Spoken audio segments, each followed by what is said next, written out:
Complete history of Karbala. In the history of Islam, few events have left a wound as deep and unforgettable as the tragedy of Karbala. It was not simply a battle fought in the desert over 14 centuries ago. It became a symbol of sacrifice, courage, truth, and resistance against oppression. The story of Karbala is remembered not only by Muslims, but by people around the world who see in it the eternal struggle between justice and tyranny.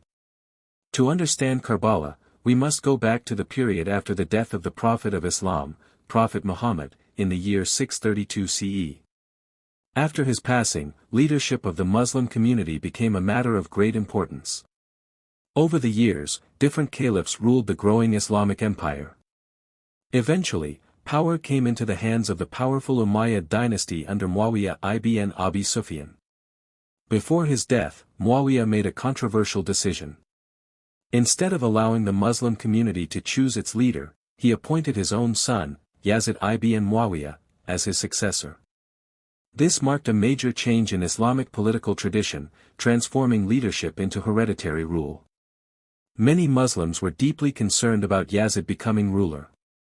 He was widely criticized for his lifestyle and leadership qualities. Among those who refused to accept him was Hussain ibn Ali, the beloved grandson of Prophet Muhammad and the son of Ali ibn Abi Talib and Fatima bint Muhammad. Imam Hussain believed that accepting Yazid would mean accepting injustice and corruption.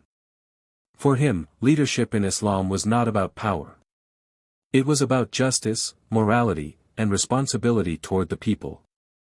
Hussain refused to give allegiance to Yazid, even though he knew that his decision could cost him everything. At that time, many people in the city of Kufa were unhappy with Umayyad rule.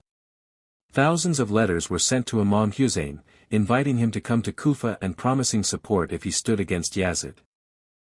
Before going himself, Hussain sent his cousin, Muslim ibn Aqil, to Kufa to examine the situation. At first, the people welcomed Muslim ibn Aqil and pledged their loyalty. But Yazid's governor in Kufa, Ubayd Allah ibn Ziyad, quickly moved to crush the rebellion. Through fear, threats, and violence, he forced the people to abandon Muslim ibn Aqil.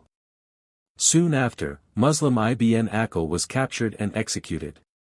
Meanwhile, Imam Hussain was already traveling toward Iraq.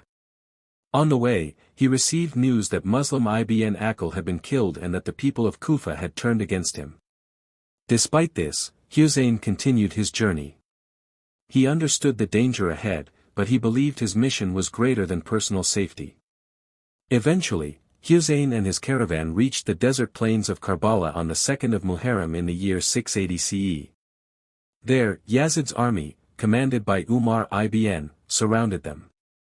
Hussain's group included around 72 companions, along with women and children. In contrast, Yazid's army numbered in the thousands.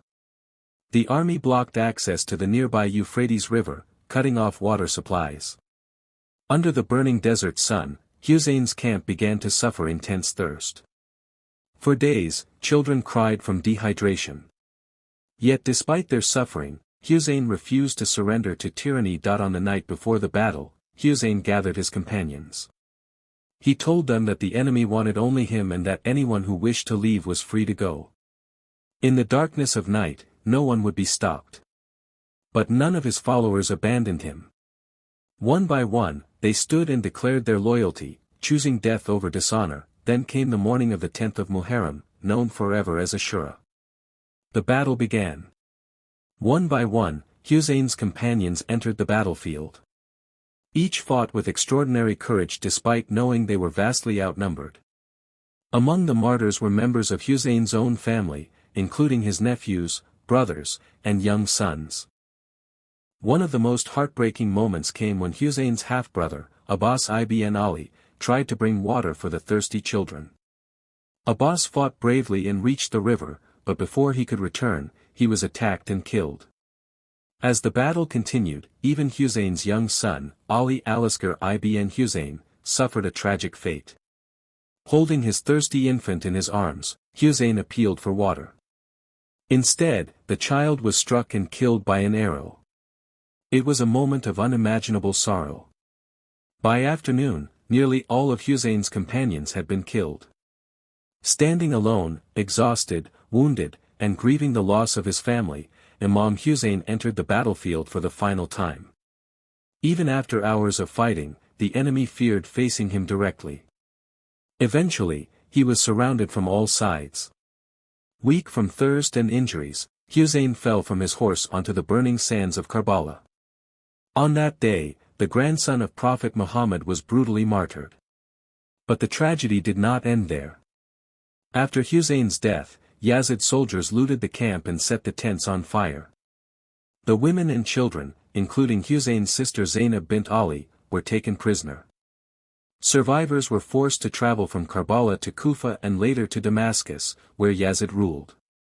But even in captivity, the message of Karbala did not die. Zainab stood fearlessly before Yazid's court and spoke powerful words condemning injustice. Her courage ensured that the world would know what happened in Karbala. The sacrifice of Imam Hussain changed history forever. Although Yazid won the battlefield, many believe Hussain won the moral victory. Karbala became a lesson that standing for truth is more important than fear of death. Today, every year during the month of Muharram, millions gather to remember Imam Hussain and the martyrs of Karbala.